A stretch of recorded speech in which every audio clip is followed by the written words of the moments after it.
ಹಲಾಲ್ ಮುಕ್ತ ದೀಪಾವಳಿ ಆಚರಿಸುವಂತೆ ಹಿಂದೂ ರಾಷ್ಟ್ರ ಸಮನ್ವಯ ಸಮಿತಿ ಪುತ್ತೂರಿನಾದ್ಯಂತ ಅಭಿಯಾನ ಆರಂಭಿಸಿದೆ.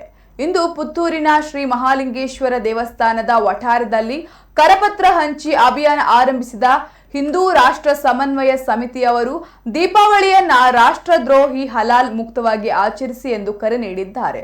ಈ ಬಗ್ಗೆ ಮಾತನಾಡಿದ ಹಿಂದೂ ರಾಷ್ಟ್ರ ಸಮನ್ವಯ ಸಮಿತಿಯವರು, ಭಾರತದಲ್ಲಿ ಇಸ್ಲಾಂ ಮೇಲಾಧಾರಿತ ಹಲಾಲ್ ಆರ್ಥಿಕ ವ್ಯವಸ್ಥೆ ನಿರ್ಮಿಸಲು ಪ್ರಯತ್ನಗಳಾಗುತ್ತಿವೆ.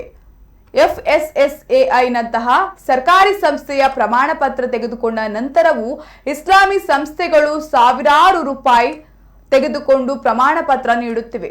ಮಾಂಸಕ್ಕಷ್ಟೇ ಸೀಮಿತವಾಗಿದ್ದ ಮೂಲ ಹಲಾಲ್ ಪರಿಕಲ್ಪನೆ ಈಗ ಸಸ್ಯಾಹಾರಿ ಪದಾರ್ಥ, ಎಣ್ಣೆ, ಚಾಕ್ಲೇಟ್, ಚಿಪ್ಸ್, ರೆಸ್ಟೋರೆಂಟ್ ಹೀಗೆ ಇನ್ನಿತರ ಸಾಮಗ್ರಿಗಳವರೆಗೆ ತಲುಪಿದೆ.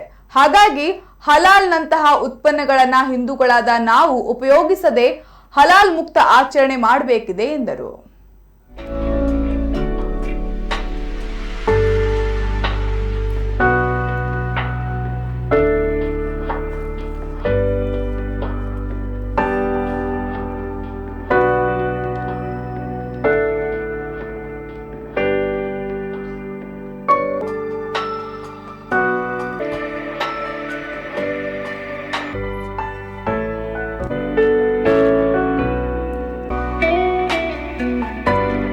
ಅಂದರೆ ನಮಗೆ FSI ಮಾರ್ಕ್ ಇದು ಸರ್ಟಿಫಿಕೇಟ್ ಇದ್ದರೂ ಕೂಡ ಹಲಾಲ್ ಸರ್ಟಿಫಿಕೇಟ್ ಕೊಡುವ ಷಡ್ಯಂತ್ರ ನಡೀತಿದೆ.